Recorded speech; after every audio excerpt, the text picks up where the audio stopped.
మొన్న విశాఖ, నిన్న ఒంగోలు, ఇప్పుడు ఏలూరు. వరుసగా వైసీపీకి షాక్ల మీద షాక్లు ఇస్తున్నారు కార్పొరేటర్లు. ఇంకెంతమంది పార్టీ మారేందుకు సిద్ధమయ్యారు? క్యూలో ఉన్న నేతలు ఎవరు? అధికారం మారగానే నేతలు మారిపోతున్నారు. టైం చూసుకొని గొడ దూకేస్తున్నారు. మొన్న విశాఖ, నిన్న ఒంగోలు, లేటెస్ట్ గా ఏలూరు కార్పొరేటర్లు వైసీపీకి షాక్ ఇస్తూ టీడీపీలో చేరిపోయారు. ఏలూరు మేయర్ దంపతులతో కలిసి దాదాపుగా 25 మంది కార్పొరేటర్లు టీడీపీ కండువా కప్పుకున్నారు.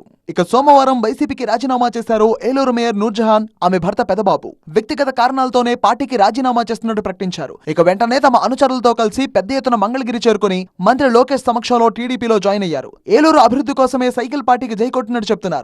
ప్రజల నమ్మకాన్ని వమ్ము చేయకుండా అభివృద్ధి చేసి చూపిస్తామంటున్నారు. మరి ఎక్కడా కూడా అభివృద్ధి ఎక్కడా జరగలేదు. అభివృద్ధి ఏలూరు నగరాన్ని చేయాలి. మరి ప్రజలందరూ కూడా మాపై నమ్మకంతో మమ్మల్ని గెలిపించారు.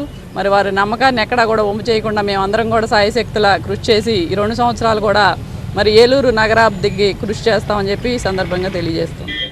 మొత్తంగా కార్పొరేటర్లు నూర్జహాన్ దంపతుల చేరికతో ఏలూరు కార్పొరేషన్ కూడా టీడీపీ ఖాతాలోకి వెళ్లిపోయింది. మరి చూడాలి వైసీపీకి ఇంకెన్ని షాకులు తగులుతాయో.